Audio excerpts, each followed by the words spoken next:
আসসালামু আলাইকুম ওরহমতুল্লাহ। 10 মিনিট মাদ্রাসায় আপনাকে স্বাগতম। আজ আমরা এমন 4টি আমল সম্পর্কে জানব যে আমলগুলো করলে মহানবী সাল্লাল্লাহু আলাইহি ওয়াসাল্লামের শাফায়াত লাভ করতে পারবেন। কঠিন হাসরের ময়দানে মানুষ যখন সুপারিশের জন্য নবীদের কাছে ছুটোছুটি করবে, তখন তারা একে অপরের কাছে পাঠিয়ে দেবেন। কেউ তখন সুপারিশ করতে সম্মতি প্রকাশ করবে না।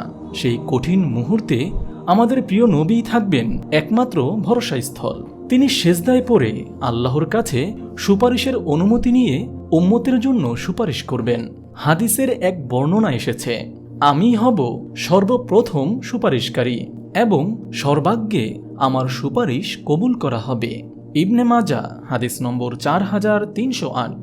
তবে নবীজির এই সুপারিশ পেতে হলে শরীয়ত কর্তৃক নির্ধারিত বিধান পালনের পাশাপাশি বেশ কিছু আমলের উপর আমাদের সচেষ্ট হতে হবে। এই ভিডিওতে প্রিয় নবীজির সুপারিশ লাভের 4টি আমল তুলে ধরা হলো।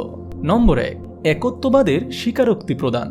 আবু হুরায়রা রাদিয়াল্লাহু তাআলা আনহু বলেন, একবার আল্লাহর রাসূল সাল্লাল্লাহু আলাইহি ওয়াসাল্লামকে প্রশ্ন করা হলো, হে আল্লাহর রাসূল, কিয়ামতের দিন আপনার সুপারিশ লাভের ব্যাপারে কে সবচেয়ে অধিক সৌভাগ্যবান হবে? আল্লাহর রাসূল সাল্লাল্লাহু আলাইহি ওয়াসাল্লাম বলেন, আবু হুরায়রা, আমি মনে করেছিলাম এ বিষয়ে তোমার আগে আমাকে আর কেউ জিজ্ঞেস করবে না, কেননা আমি দেখেছি হাদিসের প্রতি তোমার বিশেষ আকর্ষণ রয়েছে। কিয়ামতের দিন আমার সুপারিশ লাভের সবচেয়ে সৌভাগ্যবান হবে সেই ব্যক্তি যে একনিষ্ঠ চিত্তে লা ইলাহা ইল্লাল্লাহ বলে আল্লাহ তাআলার একত্ববাদের স্বীকারোক্তি দেবে। সহিহ বুখারী হাদিস নম্বর 99। নম্বর 2, আজান শেষে দোয়া পাঠ করা। প্রিয় নবীজির সুপারিশ লাভের গুরুত্বপূর্ণ আরেকটি আমল হচ্ছে আজান শেষে হাদিসে বর্ণিত দোয়া পাঠ করা।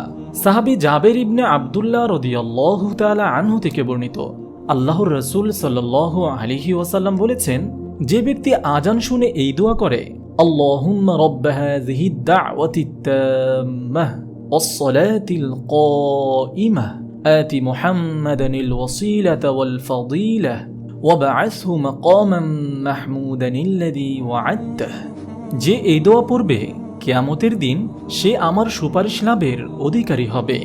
সহিহ বুখারী হাদিস নম্বর 614। নম্বর 3, বেশি বেশি নফল নামাজ পড়া। মুসনাদে আহমদের এক বর্ণনা এসেছে, একবার আল্লাহর রাসূল তার খাদেমকে বললেন, আমার কাছে কি তোমার কোনো প্রত্যাশা আছে? বর্ণনাকারী বলেন, একদিন ওই খাদেম এসে বলল, হে আল্লাহর রাসূল, আমার একটি মাত্র প্রত্যাশা। প্রিয় নবী সাল্লাল্লাহু আলাইহি ওয়াসাল্লাম বললেন, কি সে প্রত্যাশা? তিনি বললেন, কিয়ামতের দিন আপনি আমার জন্য সুপারিশ করবেন। তখন নবীজি সাল্লাল্লাহু আলাইহি ওয়াসাল্লাম বললেন, কে তোমাকে এই বিষয়টি শিখিয়ে দিয়েছে? জবাবে তিনি বললেন, আমার প্রভু। এরপর নবীজি সাল্লাল্লাহু আলাইহি ওয়াসাল্লাম বললেন, যখন তুমি এমনই আশা করছো, তবে তুমি আমাকে অধিক নফল নামাজের মাধ্যমে সহযোগিতা করবে। এর অর্থ হলো বেশি বেশি নফল নামাজ পড়তে হবে। মুসনাদ আহমদ হাদিস নম্বর 16120। নম্বর 4, মদিনার অধিবাসী হওয়া। আবু সাঈদ মাওলা আল মাহরি রহমতুল্লাহি আলাইহি থেকে বর্ণিত, তিনি গরমকালের রাতগুলোতে আবু সাঈদ খুদরি রাদিয়াল্লাহু তাআলা আনহু এর কাছে এলেন এবং মদিনা থেকে কোথাও চলে যাওয়ার পরামর্শ করলেন। তিনি তার কাছে এখানকার দ্রব্যমূল্যের ঊর্ধ্বগতি ও নিজের বৃহৎ পরিবারের অভিযোগ করলেন। তিনি তাকে আরও জানালেন যে তিনি এখানকার ক্লেশ ও বৈরী আবহাওয়া বরদাস্ত করতে পারছেন না। আবু সাঈদ খুদরি রাদিয়াল্লাহু তাআলা আনহু তাকে বললেন, তোমার জন্য দুঃখ হয়, আমি তোমাকে মদিনা ত্যাগের পরামর্শ দিতে পারি না, কারণ আমি রাসূল সাল্লাল্লাহু আলাইহি ওয়াসাল্লামকে বলতে শুনেছি, যে ব্যক্তি এখানকার কষ্ট সহ্য করে মৃত্যুবরণ করবে, কিয়ামতের দিন অবশ্যই আমি তার জন্য সুপারিশ করব অথবা সাক্ষী হব যদি সে মুসলিম হয়ে থাকে। সহিহ মুসলিম হাদিস নম্বর 3230।